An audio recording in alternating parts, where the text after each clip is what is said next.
This guide provides detailed instructions to navigate through your scans and vulnerabilities. To navigate to the scans list, you can click the Scans List button on the top right, or click the Menu button. Then select Scans. From here you can see all the scans of your scanners.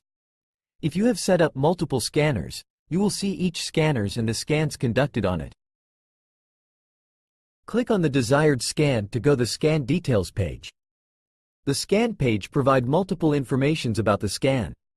First, the scan details, which contains the title of the scan, the targets, the progress of the scan and the created time. Additionally, you can explore the agent group that the scan run on by clicking on it. From here you can see all the agents of the agent group and their details. Furthermore, the scan page contains the vulnerabilities reported by the scan.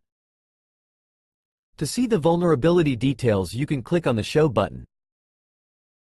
From here you can see a preview of the vulnerability details. Alternatively, you can see the vulnerability details by clicking on it.